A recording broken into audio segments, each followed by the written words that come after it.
Hello, and very, very sorry about the delay, but welcome to today's interview. It's Sunday again. Can't you believe, or can you believe even, how quickly this week has gone? Did you have a good week? If you did, let me know what you did. I had an amazing week. I had a very productive week, got loads of stuff done, met loads of new people, which is always good. And as usual for our lives, if you like what you're seeing, then please send us a thumbs up. If you think that even more people should see what we're talking about, then feel free to share it far and wide. And yeah, there is our lovely Collette, who is our interview guest for today. I just have to warn you, we both had earlier internet problems. I don't know if it is with the crazy weather and all. So just in case one of us disappears, you have been warned. But now, without further ado, meet the lovely Collette Evans. I met Collette on the internet, I guess. We met. It's kind of a blind date right now. But yeah, I've seen some of her photos and she's a lovely woman, so I said she has to be in one of my interviews. So there she is. Hello, how are Hello. you? I'm good, thank you. Did you have crazy storm and rain and snow today? And hail? We had hail at Yeah, one point. everything. I've had a photo shoot this morning as well. Very good. All happening. Yeah, So, interest. sorry. It's interesting. Yeah, it's lovely though. Otherwise, it would be boring. Yeah. If we just had sunshine all the time or just had snow, boring. Why don't you quickly introduce yourself very briefly? What do you do? How did you get into what you're doing? And so on. Okay. Yeah. So my name's Collette Evans, and I own Picture Perfect Photography. I've been doing photography for 15 years. Started when I was 15 working in a studio. And then progressed on to college and then set my business up and also got a full-time job at a studio in a roundabout way. So yeah, so I had lots of experience in weddings, portraits and more business photography. So at the moment I concentrate on weddings, fitness photography and corporate work. Okay. So yeah. Cool. And do you prefer working in a studio or more outside and meet people in their natural habitat?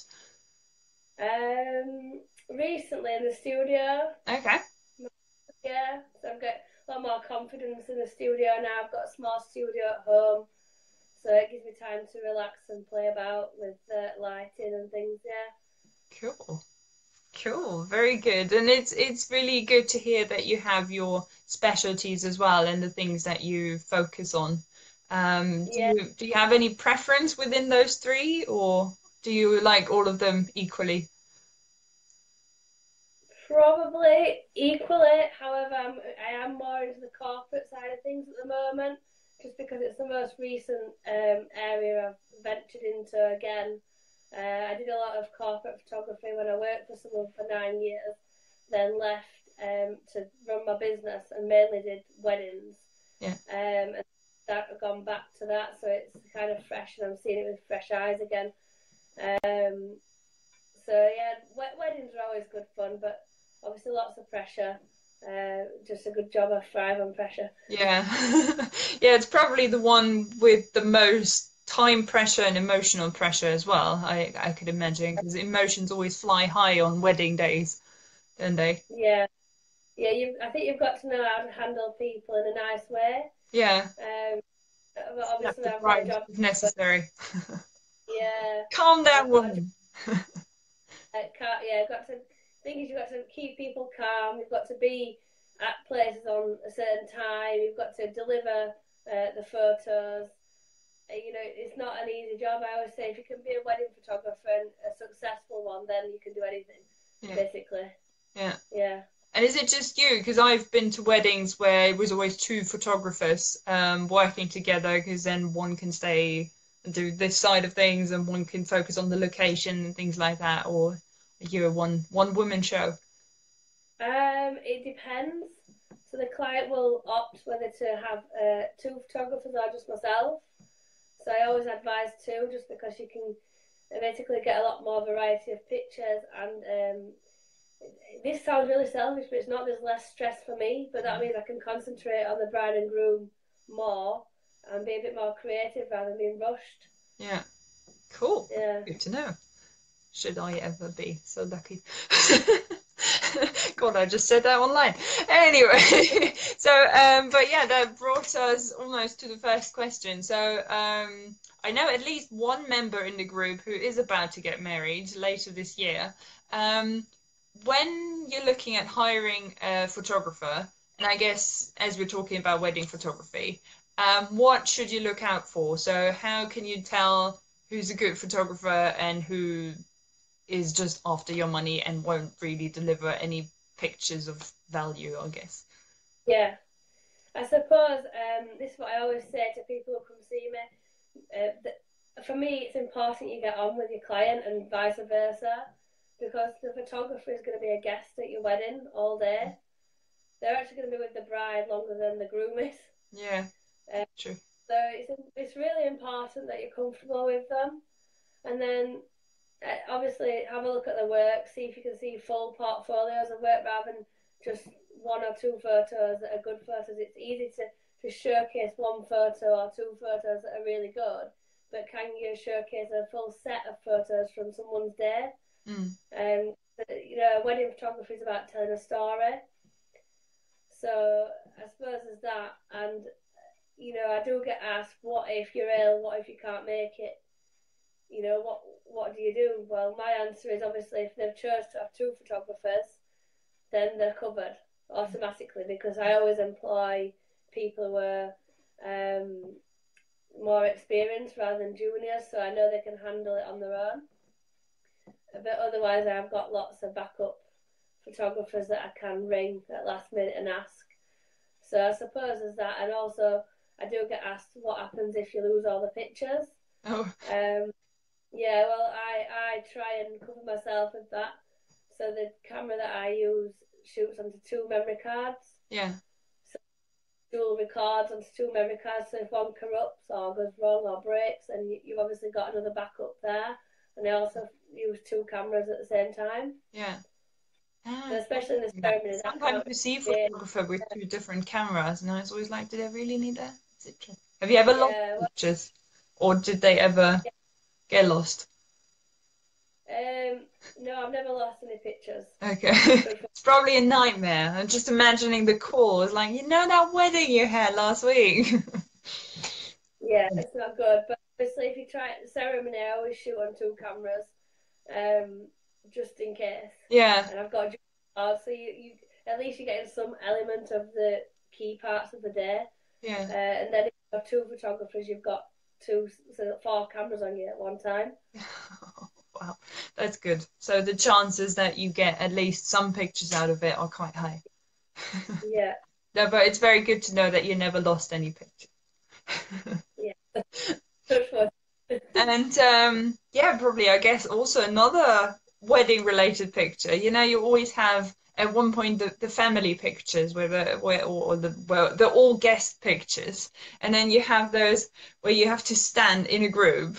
And everyone always just stands a bit like this or does a bit like that. Is there, especially when you're standing as part of a group, is there a certain pose that you can take that doesn't look so awkward, I guess? It depends how formal you want your pictures, I suppose.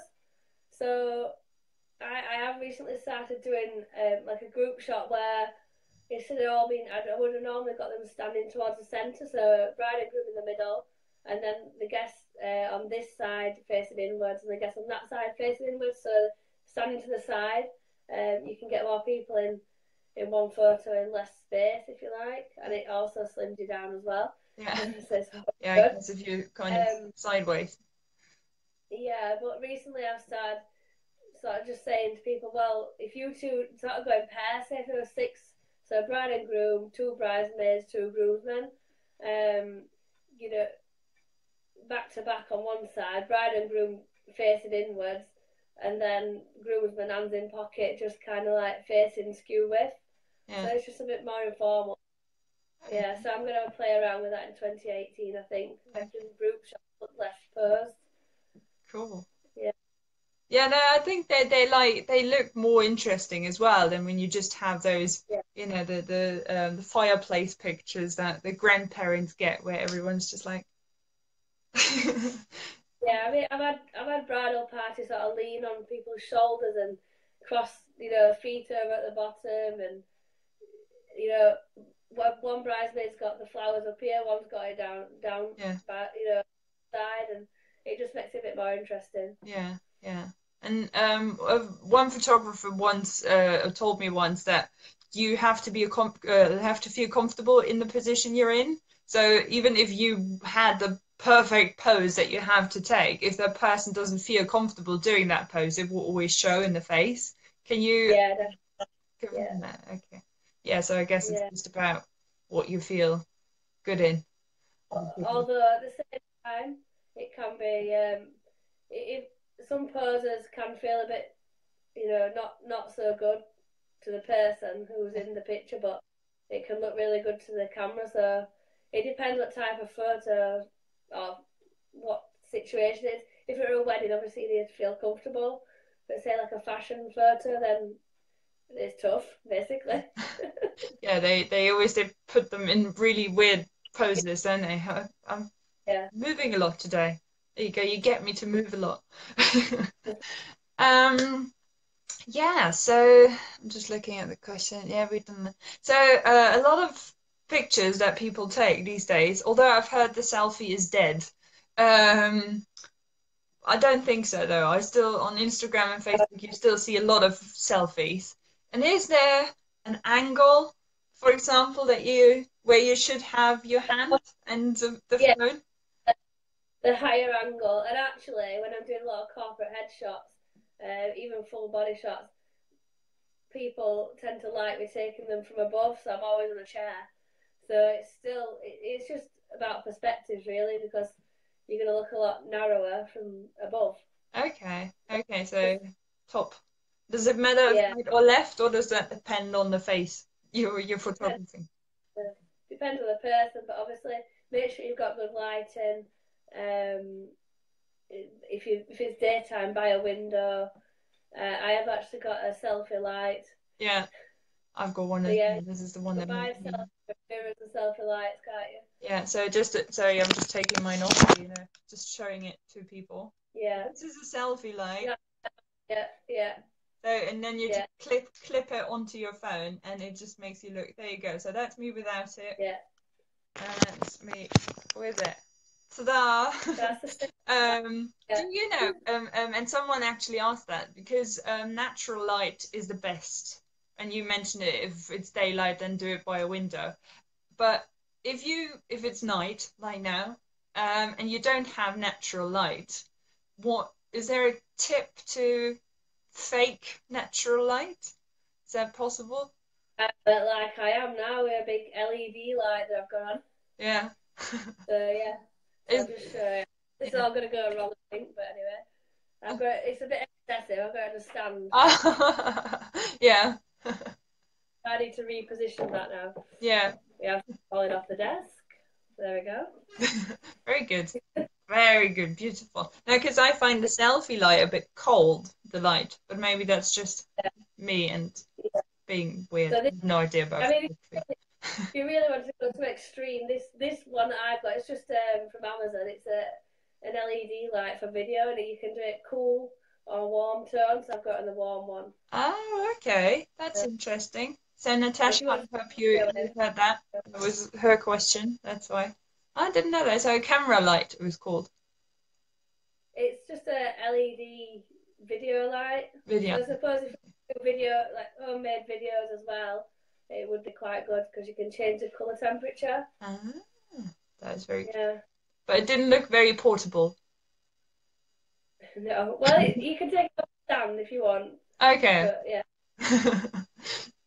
Cool. And another question, probably also selfie related. Smiling. Is it better to do with teeth or without teeth, or the I can't even do it. You know? The selfie face. The cow. I think it depends on what you're trying to show and depends on the person. Yeah. So it depends if you've got good teeth or not, I suppose. Or Yeah. if you like your teeth or not. I think people always look a bit more approachable when they're showing the teeth. Okay. Yeah. Depends on what you're comfortable with. Yeah. Cool. That's interesting. I thought you would give us, I thought there was the secret tip that all your selfies would be amazing and we'd be all Insta famous in no time. Yeah. Um, Natural light. it's Just just take photos in the daytime, you'll be fine. okay. Say if you That sounds good. have like for fitness, people who are into fitness, if you're facing the window, you're not going to get as many shadows. If you take it from sort of over here and the window's here, side on, then you're going to get more shadows on your abs, basically. That makes So it just look more defined yeah, and what yeah. you're trying to achieve, really. Yeah, interesting. Well, I Yeah, well, being a personal trainer in real life, I do pictures, but for me, I don't want to look anywhere. I'm just trying to get myself onto this tiny screen, and I'm like, yeah, I'm rubbish at taking pictures of myself. you That's why I'm take not Insta selfies. famous. Yeah, you can always use Cool. it. Right. Now, if people wanted to get in touch with you, how could Yes. they do that? I think. Well, they can message me on Facebook. My website is just search Picture Perfect Photography Barnsley, and that's the same for Facebook as well. So yeah, Cool. Sounds unless you, I can good. always put my web address in the comments if you want. Yeah. I'm not sure, but I tried to tag you in the announcement of the interview, but I'm not sure if it worked in the end because of all the technical glitches. Yeah, But I will also add your name so people can get in touch with you. And yeah, unless there are any questions right now, so I can't seem to see any,